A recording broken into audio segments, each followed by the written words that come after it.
and welcome to Double Word Physics. In this episode we're going to look at refraction. Again, this is different to reflection.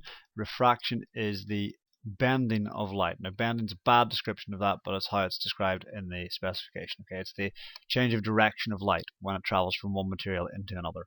Okay, so refraction will happen when a ray of light, or to be honest any wave, travels from a material where it finds it more difficult to travel through, or less difficult. Okay, so let's say out here we have air, which is pretty easy to travel through for any wave, well, for light especially, and let's call this a glass block. Okay, so this is the most common example that you get. Okay, now in order to get through the glass block, we draw normal. Now, first things first, there will be some reflection. Okay, this is a very weak reflected ray, and we will demonstrate that by making it slightly more faded and a thinner line. Okay, so you get a little bit of reflection off there. That's not what we're critically interested in. What we're really interested in is the fact that under normal circumstances this ray would travel straight through. Okay, like this.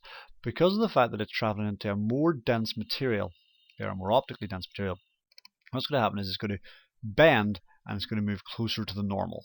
Okay, so this is our normal, and the angle is going to get smaller. So the angle between this ray here is going to get smaller. Okay, so it's going to come across like this. Now you don't need to know how much it gets smaller by, you just need to make it obvious that this angle has gotten smaller. Okay, for the love of God, do not do this. Okay, that is wrong. First of all, that's not refraction, that is a form of reflection because it's bouncing off. But more importantly, think about it this way. The ray of light wanted to go this way. Closer to the normal, closer to the normal, closer to the normal, closer to the normal, everything's okay. But after this point, it's actually getting further away from the normal. So it breaks our rule. Our rule is that it's going to get closer to the normal. Okay, so we take this object, or this ray, and we pull it closer to the normal here. Alright, now it's striking another object, so we need another normal down at the bottom for it to head out.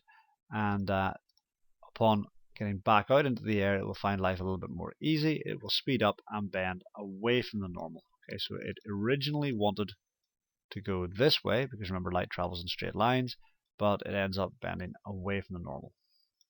Okay, this ray and this ray are parallel to each other, provided that this top side and bottom side are parallel to each other. Okay, so that's your standard refraction. Okay, so going from a less dense material to a more dense material, your ray of light will slow down and it will bend towards the normal.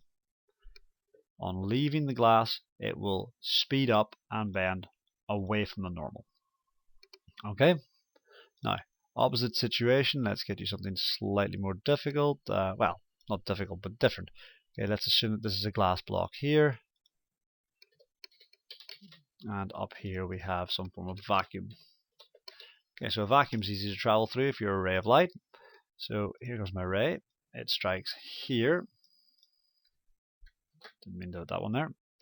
Okay, so again, get yourself a normal. It's always the same thing. 90 degrees to the surface.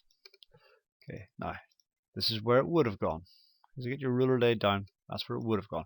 Rule is I'm going from more dense to less dense, so I'm going to speed up and bend away from the normal. So my angle must get bigger.